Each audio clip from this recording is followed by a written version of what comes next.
वस्तईनु बिस्सब्रि वस्सलाम इन्नल्लाहा मअस साबिरीन सदक़ल्लाहुल अलीयुल अज़ीम।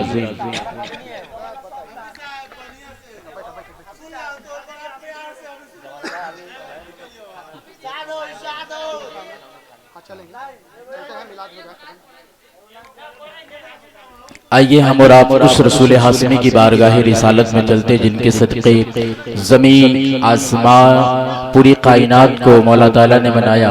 आइए हुजूर मोहम्मद मुस्तफ़ा सल्लल्लाहु अलैहि वसल्लम की मुक़द्दस में एक मरतबा दुरूद पाक पढ़े। अल्लाहुम्मा सल्ली अला सय्यिदना मौलाना मुहम्मदिन बारिक वसल्लिम सल्लु अलैहि सलातो वस्सलाम अलैका या रसूल अल्लाह सल्लल्लाहु ताला अलैहि वसल्लम। मैं एक दो हदीस पाक आपके समातों के हवाले करूँगा और फिर सलातो सलाम पढ़ लिया जाएगा। वक्त बड़ा कम है, कल भी बहुत खूबसूरत महफिल होने वाली है। दूर दराज से उलमा शोहरा खुतबा तशरीफ लाने वाले हैं, लिहाजा आप हज़रात शिरकत करें, अपने दोस्तों को भी दावत दें। थोड़ा कम करो, बहुत अच्छा सेटिंग है। मुलाहिजा करें, एक दो हदीसें पाक में आपके समातों के वाले करूँगा, बस 10 मिनट मुलाहिजा कर ले, इंशाअल्लाह ताला आपका दिल बाग हो जाएगा, बैठना भी कबूल हो जाएगा। एक हदीस बड़ी खूबसूरत है, बिल्कुल गौर से सुन ले। हुजूर आका अलैहिस्सलाम हजरत अबू हुरैरा रज़ियल्लाहु ताला अन्हु से ये हदीस मरवी है।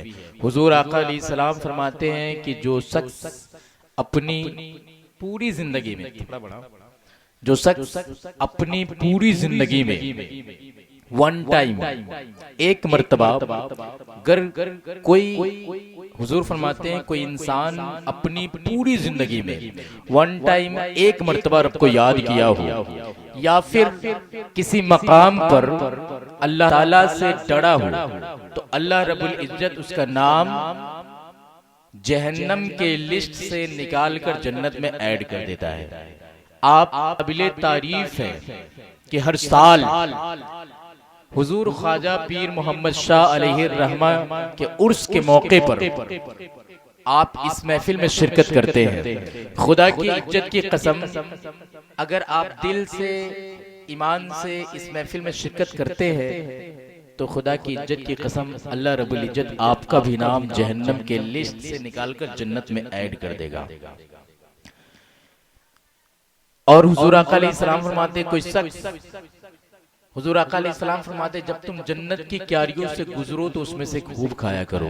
साहबिये रसूल ने अर्ज किया, या रसूल अल्लाह वो जन्नत की क्यारियां कौन सी? आका अलैहिस्सलाम फरमाते हैं जहाँ पे अल्लाह और अल्लाह के रसूल का जिक्र किया जा रहा हो, जहाँ पे अल्लाह और अल्लाह के रसूल की बातें होती, वो जन्नत की क्यारियों में से एक खूबसूरत क्यारी होती है। जो इंसान मुख्तलिफ इलाकों मुख्तलिफ कबीलों में रहने के बावजूद भी मुख्तलिफ यानी वैसा इलाका जहाँ पे लोग शराब नोशी किया करते हैं, वैसा इलाका जहाँ लोग नमाजें नहीं पढ़ते, कुरान से दोस्ती नहीं है, ऐसे इलाकों में रहने के बाद भी अल्लाह और अल्लाह के रसूल का जिक्र करता है, अल्लाह रब्बुल इज्जत उसे अपना करीबी बना लेता है। और जब उसे करीबी बना लेता है तो जिस जबान से वो बोलता है वो जबान उसकी नहीं, खुदा की जबान होती है, क्योंकि जिस जबान से वो दुआ दे देता है, किसी को बोल देता है, वो बात पूरी हो जाती है। बंजर जमीन पे पैर रख देता तो हरियाली होती हुई नजर आती है। आखिर पैरों में ताकत कैसे आती है? हुजूर की हदीस, हुजूर आका अलैहिस्सलाम फरमाते जब किसी को अल्लाह अपने करीब बना लेता है तो फिर उसकी जबान बन जाता है जिस जबान से वो बोलता है, उसका हाथ बन जाता है जिस हाथ से वो पकड़ता है, उसका पैर बन जाता है जिस पैर से वो चलता है। तो आप समझ लें आप उस वली के उर्स में शिरकत कर रहे हैं जिस वली को अल्लाह ने अपने करीब बनाया है। खुदा की इज्जत की कसम, शायर शेर लिखता है जो भी अकीदत से आते हैं दिल के मुरादे वो पाते हैं, जो भी अकीदत से आते हैं मांगी मुरादे वो पाते हैं, है सखी दरबार हुजूर ख्वाजा पीर मोहम्मद पिया का। अभी आप बेहतरीन आवाज में शायर इस्लाम मोइनुद्दीन बिसनपुरी से इन्होंने अपनी मोहब्बत हुजूर से आपके समातों के हवाले किया है, आपने भी खूब इनको समात किया है और खूब नवाजा है अल्हम्दुलिल्लाह। यही आशिकों की आशिकी का पहचान है। आइए दुरूद पाक पढ़े, मैं एक हदीस पाक पढ़ता हूँ, इस वाकया को पढ़ने के बाद फिर सलातो सलाम कर लिया जाएगा। एक हाजी साहब है और हाजी साहब को अल्लाह ने बेशुमार दौलत से नवाजा, उनका एक ही औलाद था, तो उन्होंने अपने औलाद को बड़े स्कूल में दाखिला दिलवाया जिसकी फी कितना है 10,000-5,000 पर मंथ। देखिए इमाम को लोग सैलरी देने में हिचकिचाते हैं, 5,000 सैलरी पुरते बहुत प्रॉब्लम्स आ जाती है ना। लेकिन आप देखिए एक खानका है, यहाँ पे कोई मौलाना नहीं रख सकता, ताकत नहीं है, हजारों उड़ा रहे हैं, कोई बात नहीं है, लेकिन सही आलिम दीन नहीं रख पा रहे हैं। आप देखिए इस वाक़या को, हाजी साहब को अल्लाह ने बेशुमार दौलत दिया, समझे टुनटुन भाई। अब हाजी साहब ने अपने बेटों का दाखिला बड़े बड़े स्कूल में करवाया, करवाने के बाद में जैसे वो 10वीं पास के इंडिया में, उसको अमेरिका भेज दिया। लोगों में चर्चा हुआ, अरे हाजी साहब का बेटा अमेरिका में पढ़ने गया है। लोग बोला जाए क्यों नहीं, अल्लाह ने बेशुमार दौलत से जो नवाजा है। वहां जाने के बाद बेटा जैसे इंटर पढ़ रहा है, वहां जाने के बाद जैसे दाखिला हुआ, दाखिला होने के बाद में 2-3 महीने बाद खबर आ रही कि हाजी साहब के बेटे की तबीयत बड़ी खराब है, बहुत हालत खराब है। हाजी साहब बोले कि ठीक है इलाज करवाओ। बड़े बड़े डॉक्टर ने देखा तो डॉक्टरों ने कैंसर साबित किया। क्या? Cancer, blood cancer. अब हाजी साहब के पास अल्लाह रब्बुल इज्जत ने बेशुमार दौलत दिया था, हजारों एकड़ जमीन थे, दुनिया की बहुत सारी दौलत थी, औलाद एक था, बड़ा प्यार था हाजी साहब को। हाजी साहब ने इंटर तक पढ़ाया, कैंसर पकड़ लिया बेटे को, कंप्यूटर नॉलेज, ये नॉलेज, बड़े बड़े अवार्ड दिलाया हाजी साहब ने। कैंसर पकड़ने के बाद इलाज हुआ बड़े बड़े हॉस्पिटल में, लेकिन हालत खराब होती रही। आखिरकार हाजी साहब अपने बेटे को घर बुला लिए बरेली शरीफ। जब बेटा घर वापिस आया तो गया था हट्टा कट्ठा, लेकिन उधर से आया पतला दुबला। लोग देखने गए कि आखिर क्या बात है, हाजी साहब का बेटा है। हाजी साहब का बेटा पड़ा रह गया। डॉक्टरों ने जवाब दे दिया। डॉक्टर ने जवाब जब दे दिया तो हाजी साहब का बेटा एक दिन बिस्तर पे लेटे लेटे बोला, अब्बू जान मेरी एक ख्वाहिश पूरा कर दें आप। अब इतना कहा, इतना हाजी साहब पास दौलत था, इतना पढ़ाया लिखाया, बेटे को ब्लड कैंसर, डॉक्टर ने जवाब दे दिया अब ये बचने वाला नहीं। बेड पर से वो बच्चा बोलता है, अब्बू जान मेरा एक ख्वाहिश आप पूरा कर दें। तो वालिद मोहतरम बोलते हैं, हाँ बेटा बोलो। तो बच्चा क्या बोलता है, बच्चा क्या बोलता है कि अब्बू जान मुझे आपने बहुत तालीम दिया, बड़े बड़े स्कूल में पढ़ाया, अब्बू जान मैं आज अपनी डिग्रियां देखना चाहता हूँ। क्या कह, डिग्री देखना चाहता हूँ, सर्टिफिकेट, कौन कौन सा मैंने पढ़ाई तालीम हासिल किया। उसके वालिद साहब ले आते 8वीं क्लास के सर्टिफिकेट, देखो बेटा तूने इसमें बहुत फर्स्ट किया था, अच्छा नंबर लाया था। बेटा जब तू 5वीं में था तो अच्छा नंबर लाया था इंग्लिश में, मैथ में।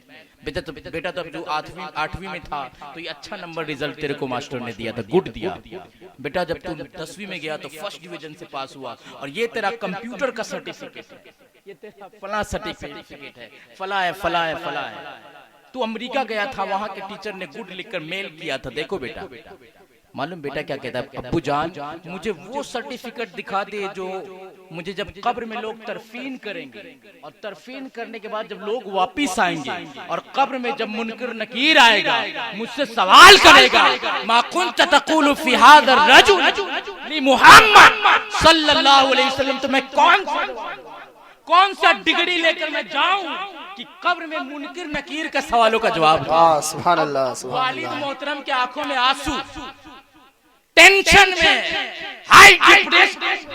वालिद मोहतरम सोचने लगे, पैरों तले जमीन खिसक गई। बच्चों को तालीम दिलवाया, मास्टर ने गुड लिखा, 10वीं में गुड, और कंप्यूटर क्लास में गुड, 8वीं में गुड, लेकिन जब बात आती है मा कुंत तक़ूलु फी हाज़ा रजुल ली मुहम्मद की, तो आंखों में आंसू।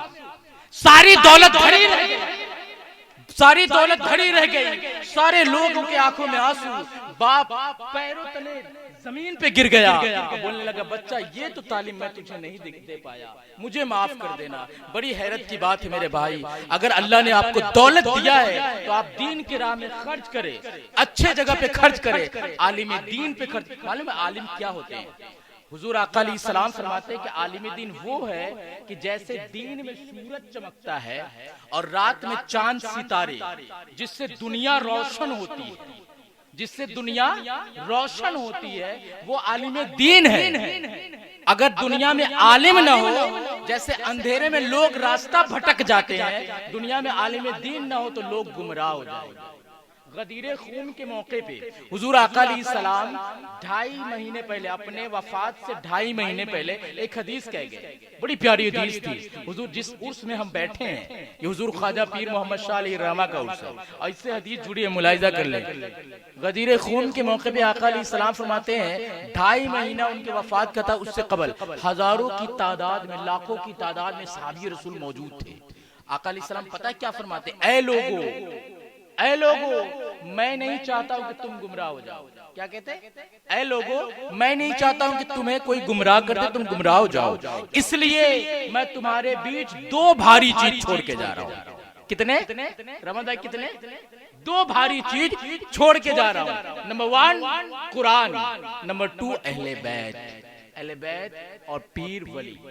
अहले बैत से मुराद है कि पीर वली जो अहले बैत का सिलसिला चल रहा है। तो हुजूर आका अलैहिस्सलाम फरमाते हैं कि जो इंसान कुरान और अहले बैत को लेकर चलता है, खुदा की इज्जत की कसम क़यामत तक उसे कोई गुमराह नहीं कर पाएगा।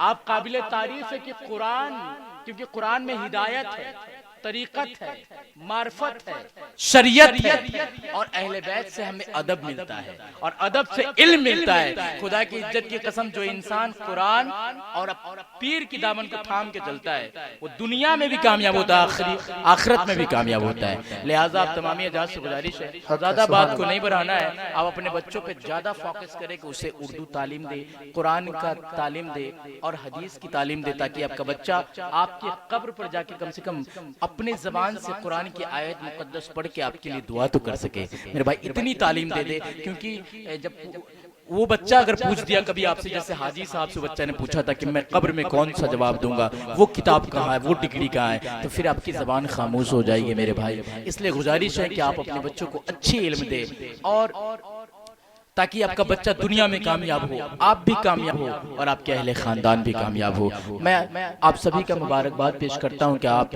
हुजूर ख्वाजा पीर मोहम्मद शाह अलैहि रहमा के इस उर्स मुक़द्दस के 15 तारीख को इस महफिल में शिरकत किए। मौला ताला आपकी महफिल में बैठना आना कबूल फरमाए और